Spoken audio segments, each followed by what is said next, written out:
merci beaucoup à l'écran di ñu gunge saa su nekk ci matinal bi dañuy egsi ci gan bi suñu gan ñu dalal ko maître Pape Khalé Niang nekk avocat nekk criminologue xam-xamam màcc ci wàllum kaaraange c'est ça maître ñu ngi lay nuyu di la ziar di la dalal jàmm. maa ngi leen di fay di leen nuyu aussi di leen di sant si invitation yi nga xam ne moom ngeen ma defar tey jox mu opportunité. ma ñëw di wax vraiment lii nga xam ne moom mooy law si dëkk bi. te nga xam ne ku si am xam-xam war na taxaw wax. parce que je pense que wax dafa jot. c'est ça moo tax tey ma bàyyi li ma jàppoon lépp ñëw vraiment partager. li nga xam ne xam naa ko sa askas néew. si phénomène criminel. ñu la ciy sant bu baax a baax maître Chérif ñu bàyyi la nga tàmbali Marcel junj na ko sànq muy insécurité bi moom tam maître wax na ko bi sénégalais yi di dund ñëpp ànd ak tiitaange. waaw maître li ñuy fàttali ni sax yow yaa fi njëkk a jiite agence bi ñu dénk wàllu sécurité de proximité. ci loolu sax yaa ngi bind benn livre mën nga ñu ko paas sax ñu wanewaat ko rek ci wàllu sécurité de proximité mode d'emploi. muy ASP yi yaa njëkk a nekk seen njiit. Sénégal toll na fi nga toll ba ne wax jot na dañoo war a tiit. effectivement wax jot na parce que xam nga phénomène criminel mooy loo xam ne dafay law dafay doon loo xam ne est-ce que bu fuy ñëw di dal si kaw daf lay bett. mais am na ay paramètres yoo xam ne boo ko maîtriser wul tey je pense que ne mënoo see indi benn politique loolu dama koy wax toujours phénomène criminel balaa nga koy faj da nga koy jàngat ça doit être observé compris balaa ngay ñëw ne di nga si indi saafara mi ngi mel ne jàngoro tey nag dama xool ne Sénégal yegg na niveau boo xam ne ak société bi ni mu constitué woo tey am na ay critères yoo bëri yoo xam ne tey daanu na suñu kaw tey bu ñu leen maîtriser wul tey phénomène criminel bi dina développer vraiment loo xam ne dina jéggi dayoo.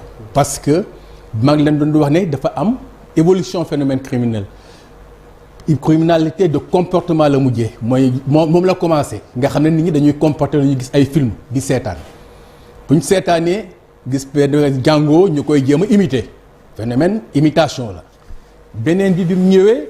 ñu ne criminalité de profit mooy ñi nga xam ne dañoo xiif li nga xam ne ndóol moo koy indi ndóol nag bu amee moom la ñuy wax ventre affamé n'a point d'oreille ku tëx sa biir ku sa biir amul dara sa nopp du dégg loolu moom mooy criminalité de profit léegi nag dañoo yegg ci criminalité bi nga xam ne mooy gang mooy criminalité économique et criminalité industrielle te loolu lan moo koy waral boo xoolee l'histoire avec le Nigeria avec la guerre du Biafra le boom pétrolier bi muy ñëw lay coïncider ak phénomène gang si lay commencé si la commencé parce que nit ñi au lieu que ñu protéger les personnes dañuy protéger les biens nit ñi au lieu que ñu dem di rechercher ay profits pour lekk ak naan dañuy dem rechercher ay profits industriels te loolu moom moo xam seen banques yi bu ñuy développer c'est la même chose nit ñi bu ñu gisee xaalis bi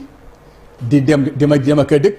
mais ñun commencé guñ exploiter pétrole bi. commencé wuñ ko mais dama lay wax ni léegi lay commencé parce que benn at la ñuy préparer criminel bi ni ñuy état bi di préparer def ay planification. dañuy anticiper ñoom la ñuy anticiper. dañuy planifier seen opération étudier situation bi étudier culture bi étudier psychologie bi parce que xamal ne criminel bi ay nit la comme ñun damay wax ne.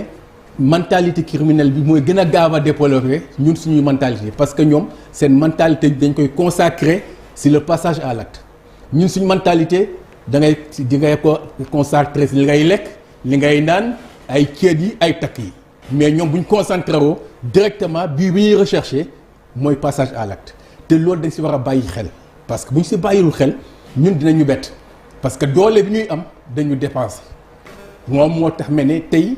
ñun war nañ taxaw ñu ñëpp taxaw soo xoolaat ñun suñ politique criminelle au Sénégal parce que dëkk yëpp noonu lañ def bi pétrole bi ñëw noonu lañu dañoo taxaw étudier mais gis nga bi nga xamee ne mënuñ bu def leen dépassé là les groupes autochtones commencé ak les corps spéciaux commencé nit ñi jël seen charge di assurer leur sécurité mooy sociétés yi nga xam ne industrielles yi indi aar seen bopp te loolu nag ñaanuñ yàlla mu xew Sénégal léegi nag dañoo am lu xew Mbour bëkk demu cas boobu aussi bëgg nañu wax ñu kon ban type de criminalité la mooy Ali Kouyaté min ne jóge na këram yor fetal dem ca marché ba boom fa ñaari nit bëggoon na rek cambrioler benn bureau boo xamante ni dañ fay weccoo xaalis. waaye kooku la ñuy wax criminalité de gang parce que kooku di nga gis benn personne mais ay organisation la c'est la criminalité organisée parce que bu kenn jëlee initiative dem ba Mbour c'est parce que am na loo xam ne nekk na ci gannaaw te li nekk ci gannaaw dañu war a xool parce que ñu ngi may wan ci banque bi la dem am na pistolet fu mu ko jëlee. du ko jëndoo Mbàkke waaw. daf ko jënd Mbàkke. problème de billet de banque faux billet ñu ngi xam nga Ali du moom peut-être moom moo confectionné billet yi yeneen problème intérêt ñu nekk ci gannaaw ñoo xam ne ñoo koy may doole parce que benn nit rek mënul jël initiative ne maa ngi dem Mbour pour suma intérêt personnel mais loolu yëpp dañ ko war a seet jàngat ko te loolu am na ay systèmes yoo xam ne war nañ ko dañ ko mettre en criminologie vraiment mun nañ ko jàngat parce que boo mun te calculer la criminalité jéem a def des enquêtes avant parce que la criminologie du problème yi ay police ou gendarmerie ou justice problème boo xam ne la étude la c'est une étude scientifique du phénomène criminel balaa ngay toog di jëw di défendre ay kii wala ngay jàpp di jël di tëj loolu yëpp da nga ko war a comprendre et je pense que ne loolu bu ñu ko comprendre lul tey suba lii am Mbour day continuer ñaanuma ko yàlla mais dina continuer parce que fi ñuy dóor du foofu li ñuy régler du loolu dinañ ko régler léegi mais fi muy développer dañ koy bàyyi te boo jëlee garab ngay dagg di ko rafetal ci kaw ci suuf la fa nekk maîtriser wu ko buy garab bi daan doo ko yëg. alors maître yaa ngi évoqué sànq yenn critères yu mën a expliquer li nga xamante ne moom mooy ñuy yegg ci yenn actes yi pauvreté bi bokk na ci par exemple et puis yaa ngi wax li nga xamante ne moom mooy existence u gang yi on peut dire que yooyu yàgg beesu fi en fait. yàgg na fi am cette pauvreté là et puis des bandes organisées c'est vrai acte bi ñu gis à Mbour c'est quand même assez exceptionnel mais yàgg nañ gis des bandes organisées yoo xamante ne kon yàgg na fi am ci réew mi lan la ñu mën a wax ne mooy lu bees lu ci bokk ba tax on assiste à ce genre de phénomène là de plus en plus. oui parce que léegi dañuy passer du criminel primaire. Au criminel professionnel. bu njëkk c'était des primaires. d'accord ñoo xam ne. dañu ñëw spontanément ñu organiser wu ay composition spontanée de groupe la maintenant léegi c'est des compositions professionnelles dafay professionnaliser actuellement phase bi ñu toll mooy professionnaliser le phénomène criminel. D'accord. te loolu dañ ko war a jàngat li koy indi mooy le développement. parce que dëkk bu développement am. même tali bi ngay defar am na impact sur la criminalité parce que le criminel dina ne bu ma defee benn tuuxi doone dinaa mun a gaaw pour dem. dina ne bu ma demee benn boo waree dem Njagañaaw excusez-moi j'ai rien contre Njagañaaw amul tali amul dara yow nga defar tali ne tali bi rafet na tali bi defal nañ tali léegi développement bi am na circulation am na lépp am na. D'accord. criminel bi moom ngay xalaat ne tey bu ma fa defee njombe tey rapidement mun naa ñëw dellu si waat Dakar te loolu yëpp ay paramètres yoo xam ni da nga ko war a maîtriser loo def actuellement sur le développement war nga accompagner une politique criminelle derrière pour que au moins le criminel du am vraiment des failles du passer entre les mailles des filets pour mu def ay forfaits te loolu moom je pense que ne tey bu ñu ko deful avec li ñuy wax ay pétrole baa ngi ñëw gaz baa ngi ñëw Sénégal émergent parce que quand le Sénégal doit émerger dafa war a nekk dans la sécurité. Tout à fait. émergence boo mun a am te amoo sécurité du la yóbbu feneen. du la yóbbu feneen. donc je pense que ne loolu war nañ ci bàyyi xel. maître pour essayer ci logique boobu tey bu fekkoon da ngay def état de lieu li nga xamante ne moom lañ jot a def en termes de politique pour faire face à cette insécurité lan lañ fi mën a jàpp ak lan moo des loo xamante ne tey war nañ ko def pour mieux contrôler vraiment ce phénomène.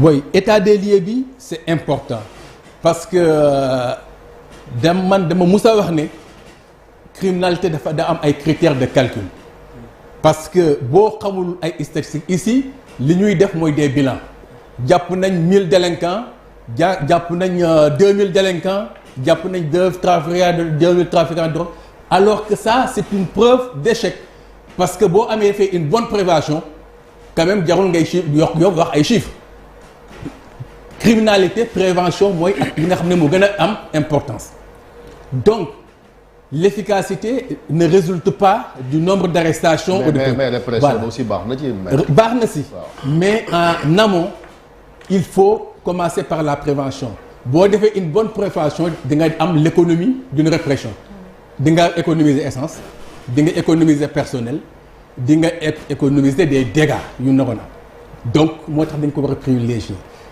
pour ñu privilégier ko nag il faut ñu observer def un observatoire permanent de la prévention de la criminalité. mais bu ñu jëlee kaawu Ali Kouyaté kooku nan lañ mënoon a prévenir lii mu am ba jëyee du ko def moom. xam nga am nañ ay techniques yu ñuy def mooy le diagnostic de la criminalité gis nga dans un quartier dégg naa ñuy wax ay problèmes yi étrangers yi il ne faut pas stigmatiser dans un quartier bu nit ñëwee ne day louer ci benn quartier.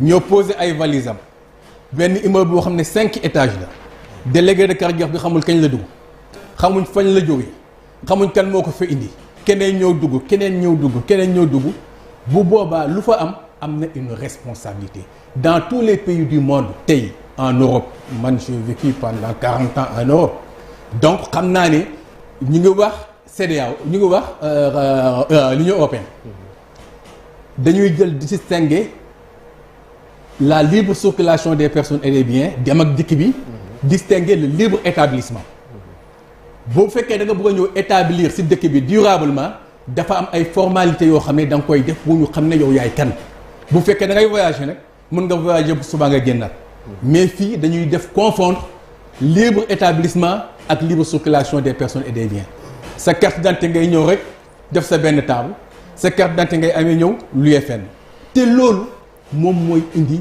le problème bi nga xam ne les signaux de la criminalité te bu fekkoon ne loolu maîtriser nañ ko xam kuy dugg ak kuy génn xam ki fii nekk di liggéey ak ku fi daan liggéey ñu jël des conditions yoo xam ne fu ñu liggéey fi bu agence ñu associer si les agences immobiliers. maître ku war a def loolu. loolu état boo ko war a def mettre en place benn cadre boo xam ne dina réunir les agences immobilières les délégués de quartier.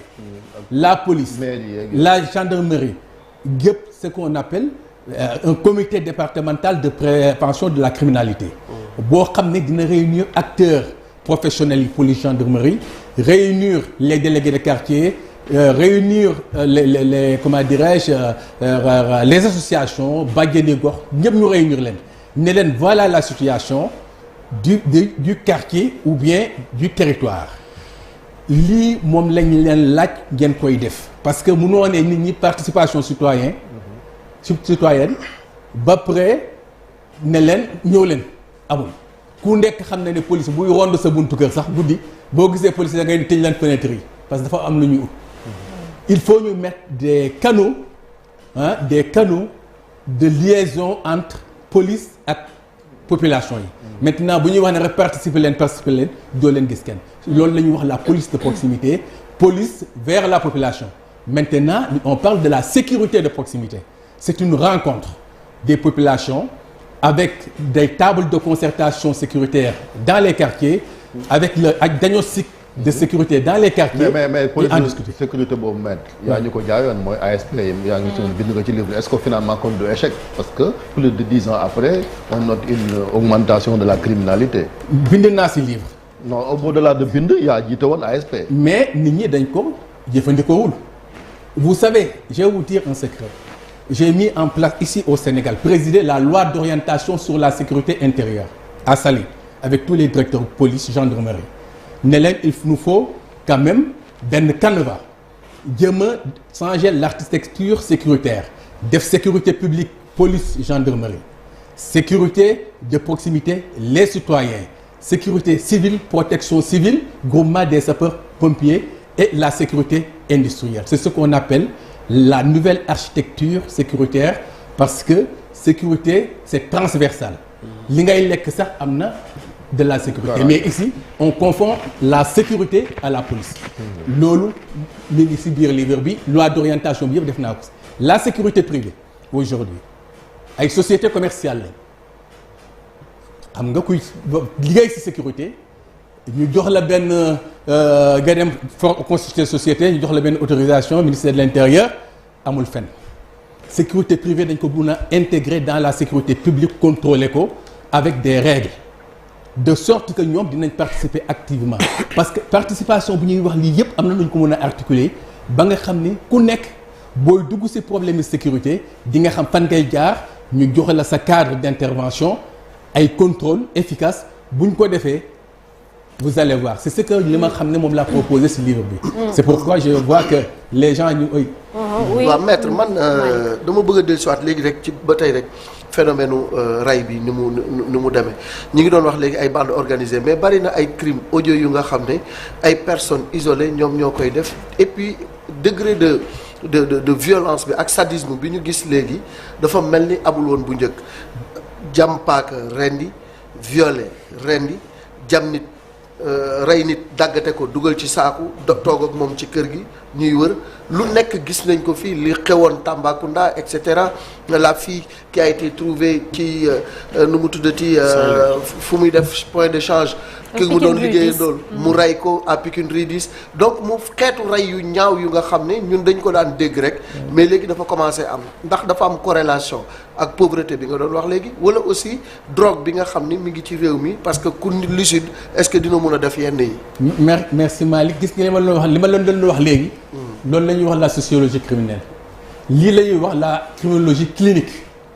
Il y a des personnes yoo xam ne individuellement ñooñu ça demande vraiment une étude clinique dinañ nekk ci quartier bi xoolal dof yu ay psychopathe ay sociopathe voilà xoolal ñiy waraalu ci mbedd yi boo génnee ci benn quartier xoolal booy yiy tux kenn maîtriser wu leen xoolal booy yiy tux ñu leen di may jabar ñu nekk ci kër yi te kenn maîtriser leen xoolal vraiment ñi nga xam ne yëpp ñi ngay tourner autour de nous loolu la ñuy wax la criminologie clinique étude individuelle la laaj.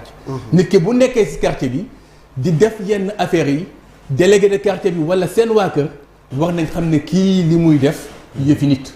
nga anticiper loolu ça ne relève pas ay condamnation mais ay internement. ñooñu boo leen interné. tu vas nga faj leen. cliniquement ça va leur permettre ñoom. ñu dellu si waat après nga def rek li qu'on appelle la prévention secondaire jéem a jël seen voir comment les insérer dans la société ndànk-ndànk avec ak ay assistants sociaux du problème police nga jëm la accompagner leen ba nga xam ne bu ëllëgee dinañ mën a insérer wu dans la société. mais boo bëggee jëm nga boole leen dans le même sac les formes de crime yi nga xam ne Malick di ko wax léegi. loolu c'est un acte individuel c'est ce que Lombrosier disait le criminel naît. Définissez le criminel naît avec les oreilles le nez le front et cetera. Jean Pinatel moom nga xam ne moom a jàngal criminologie. moom la définir le noyau central de la personnalité criminelle. Chaque personne a un noyau central qui déclenche le passage à l'acte. Maintenant li koy déclencher nga xiif. moom lañ doon wax léegi. li koy déclencher nga frustré. tu te révoltes contre la société la politique même de ce pays-là tu te révoltes.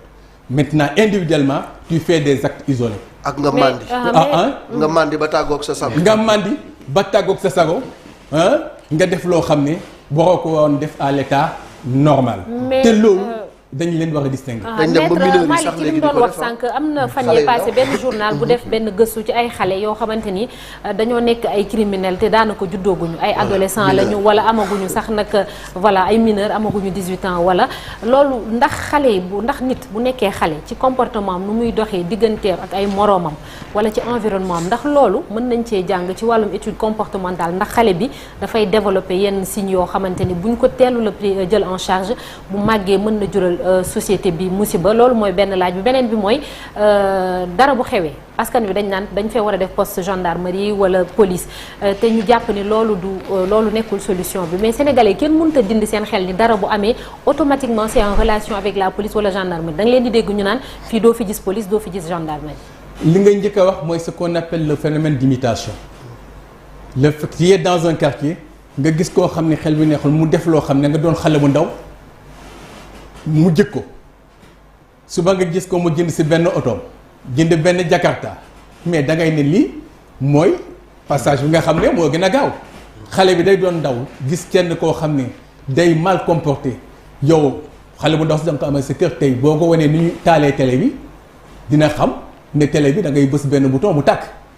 C'est la même chose phénomène pour les petits enfants te bu ñu màggee noonu ils deviennent des criminels. mais y en a qui tuent par pur sadisme ñoo xamante ne ay instinct meurtrier lañ am ñoom dañuy rey noonu nan lañ ko mën a détecter. mais comment vous pouvez comprendre tey nit di rey nit ci benn quartier ñu jël ko def ay briques ci baat bi dugal ko ci géej gi xale yi toog di tàccu c'est le même cas de figure.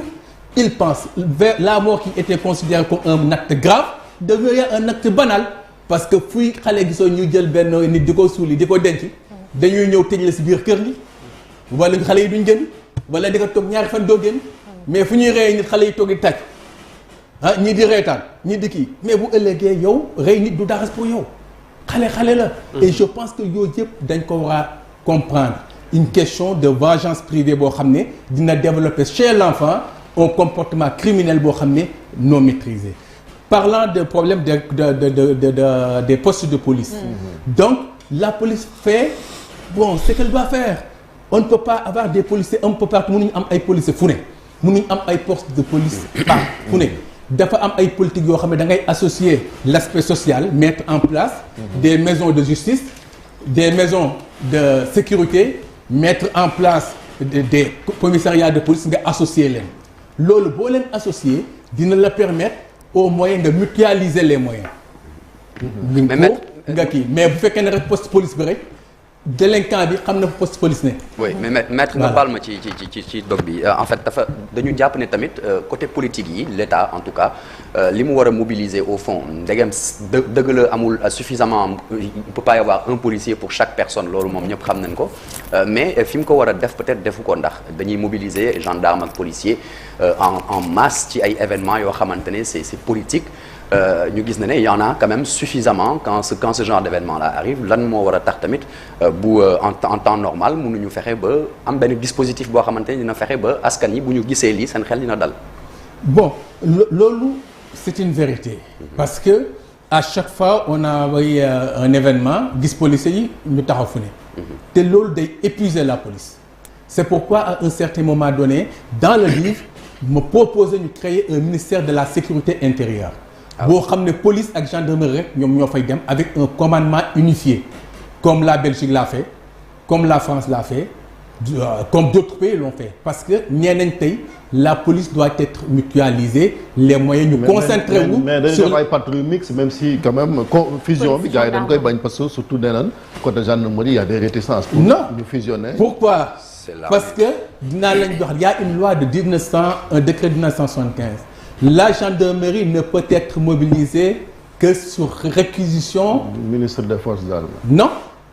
Le préfet ne peut pas mobiliser la gendarmerie au niveau de sa circonscription.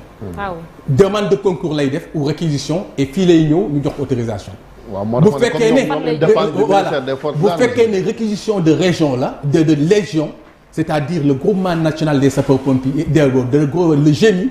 Et la légion de la gendarmerie, c'est le ministère de l'Intérieur et le président de la République.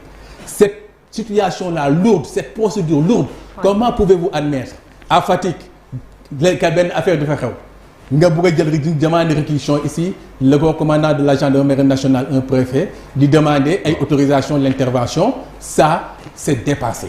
C'est des lois qui doivent disparaître ñu essayer def vraiment lever la réquisition pour permettre au préfet mu doon le coordinateur des politiques publiques au niveau de sa circonscription nga xam ne bu buggee lever la police comme la gendarmerie daf koy lever librement bu fekkee ne exigence yi sécurité kañ bu gaaw amul lu muy amati bu si gaaw amul lan mooy amul wallu de day gaaw mais mënoo ñëw tey nga ne dara xew fa ngeen da ngay jox ay procédure di bind di xaar ñu répondre la comme li nga wax léegi mais oui parce que gendarme yi ñoom nee nañ ay militaires la mënuñoo lëkkaloo ak ay policiers. oui mais dans non du question lëkkaloo xam nga li ma ko tuddee xam nga li ma ko tuddee en France on a parlé du rattachement de la police de la gendarmerie au ministère de l'Intérieur. Ici je parle de rapprochement, un rapprochement avec un commandement unifié.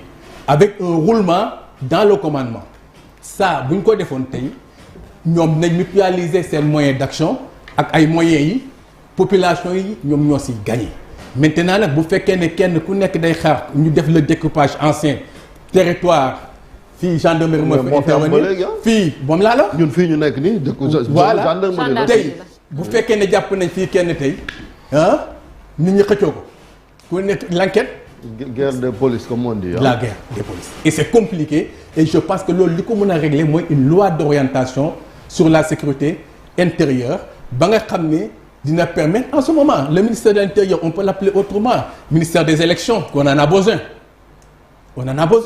ministère de l'administration territoriale qui gère les gouverneurs mais police dañ ko war a spécialiser centraliser ko vu l'évolution bi nga xam ne moom moo am ci phénomène criminel il nous faut ñu jël ay ingénieurs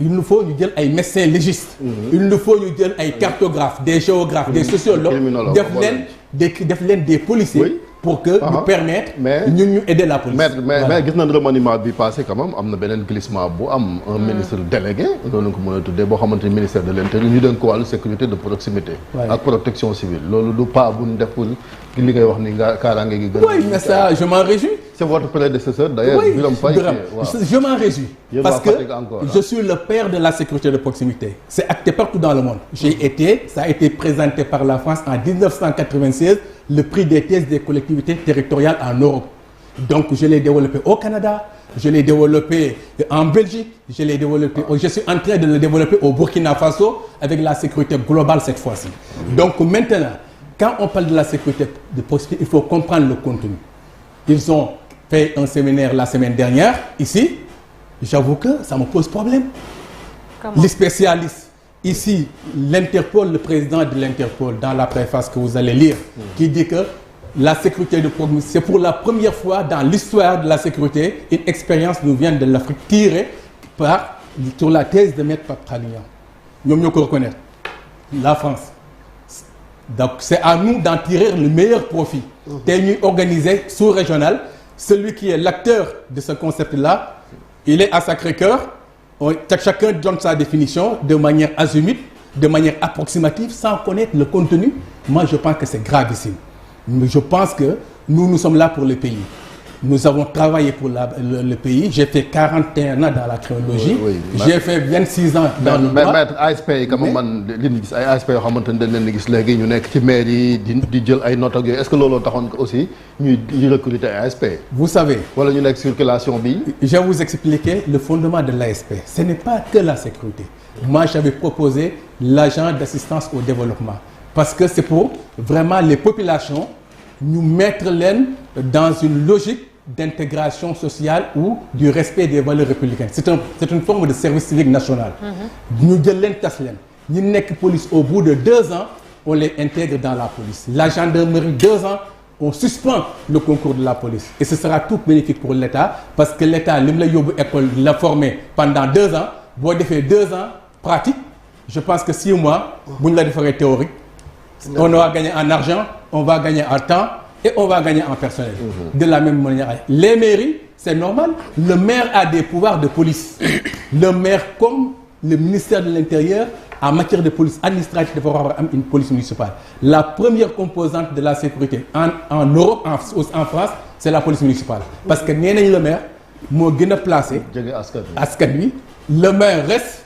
l'administratif passe donc kooku boo ko impliqué wul problème sécurité mais mënoo def lu baax donc dañu war a am une police municipale ASP yi bu ñu leen waroon intégrer dañuy créer comme avec la fonction publique territoriale créer une police municipale ñu dugal leen fa jëlaat ñeneen bàyyi leen 2 ans ñu tàggat leen defaat la même chose mais bu ñu fiy nekkee di wax création d'un corps ce qui est le plus dangereux corps spécial le terme corps c'est plus c'est on parle même de des sapeurs-pompiers on parle de groupement des sapeurs-pompiers un ASPD civil nga ne leen ay corps les corps ñoom ñoo indi la guerre du Biafra les corps spéciaux nga bëgg a ñëw tey c'est le pétrole encore lié au pétrole nga bëgg a jot ay pétrole di parler de création de corps spécial ça me pose problème. mais maître ñun yaa ngi koy évoqué sànq avant dernière question peut-être laata Chérif di tëj ñun commencé guñu sax am pétrole ba pare mu commencé ni ndax bu ñu demee fii ak 1 an 2 ans ndax taux de criminalité bi du gën a yokku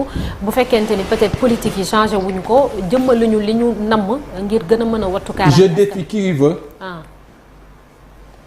Le taux de criminalité va augmenter ak si rythme développement de ce qui nous attend. amul dara loo mën a poser d'un acte quelle que soit sa performance quelle que soit vraiment la nécessité pour la société boo si associé wut une politique criminelle derrière je pense que ce sera le revers de la médaille kooku moom bu yeboo ngeen bàyyi si xel tey lañ fii lañ ko waxee d'ici 2 ans on peut se donner rendez-vous ici on fera l'évaluation vous allez vous rendre compte les industriels dans le pétrole ils vont amener leur propre sécurité. Parce que ñoom qui paye commande. C'est partout boo demee Sabodola dans l'or tu ne verras pas d'agent de sécurité sénégalais ils vont feneen la ñuy dem jëli seen agent de sécurité formé seeni groupe c'est de la même manière pétrole boo génnee ak gaz bi da ngay ne man dama am des intérêts économiques ici bu ñu ma état bi mënul assurer la sécurité suffisamment ma créé sama propre corps spécial de sécurité comme groupe autochtone yi ñu créé au Nigeria avec le boom pétrolier. loolu moom bu yaboo ñu préparé wu ensemble. je pense qu'on en a discuté. mais peut-être benn glissement rek. laata ci football la parce que xam nga tey Maroc mooy représenté seen Afrique.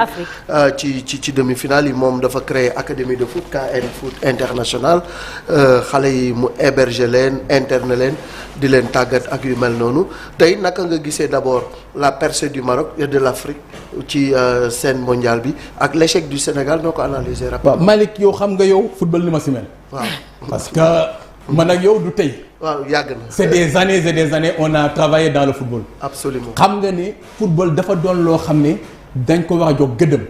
surtout le football professionnel. tey au Sénégal l'échec du Sénégal moi je peux l'analyser sous forme de manque de moyens loolu laa ko mën a analyser. et d'infrastructure. De quelle nature moyen la. non infrastructure parce que quand on va bu ñuy xool benn région amul benn terrain de football. amul benn coach professionnel. amul benn centre de formation. mais ñiy football kenn footballu fi Sénégal de. waaw moom laa la. mais loolu nag mooy problème bi. da ngay jël ñoo xam ne xale yoo xam ne nga tàggat leen. keneen la leen formé. keneen la leen tàggat. keneen la leen tàggat nga formé leen. nga jël leen li téere patriotisme nga dugal ko ci ñoom ñuy màgg di dem gis nga Maroc tey. mais li mu def. mais maître ñoo gagné Coupe d'Afrique ñi nga wax ay patriotisme ak yooyu. waaw moom laa la wax mais on s'en félicite. je pense que moi je félicite ceux qui sont venus vraiment apporter le concours ñi nga xam ne dañu ñëw vraiment. Maroc googu am na ay bii sous forme de sélection. mais dama la bëgg a wax li ñu war a faj fii mooy. ñu permettre jeunes yi ñu am des infrastructures. yoo xam ne mun nañ ci entraîner wu. permettre aux jeunes ne leen vraiment njàng mi dañ ko boole football même booy football nga formé nga boole ci njàng. parce que loolu ñoo ànd parce que carrière football kat dañuy wax trop d'appelés peu d'élus. donc loolu yëpp il faut ñu kii ko si Maroc nag moom. dañ koy supporter te Maroc da ngay gis ni c'est un savant dosage entre les locaux et les voilà professionnels. Il y a beaucoup de locaux dans l'équipe du Maroc. dans les locaux je vois que avec le maillot là ba ma waxoon ma solo mel nii mais je pense que maillot Maroc ñun ñëpp dañ ko war a jàppale. parce que c'est vraiment l'Afrique qui est représentée. et je pense que tey. ku nekk rek ba nga jàpp tey bu Afrique jëloon coupe du monde bi. tey le Sénégal va y gagner. Maroc c'est ça ñëppay gagner. voilà merci beaucoup merci maître Pape Alé Niang. bien que. merci non mais centre bi académie bi moom en produire footballeur yow. non vous savez non on va commencer l'académie. parce que actuellement on a amené 6 jeunes. non 3 ans. c'est normal. c'est ça actuellement on prépare il y a Atta qui est là Atta Ndiaye et Roger Mendy qui vient d'arriver comme coach. Il y a un Béninois et je pense que on est en train même de prendre des gens pour combiner le football sénégalais ou africain au football européen parce que les gens semblent dire que ne ñaari football yu du benn.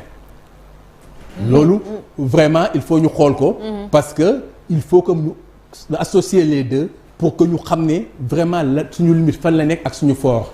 loolu lay jéem a articuler cette année. merci beaucoup merci maître Pape Alé Niang nekk avocat spécialiste question de sécurité criminologue am tamit école de football c'est ça merci beaucoup maître bonne journée. jërëjëf ñu dem ci une l'observateur ak journal Record.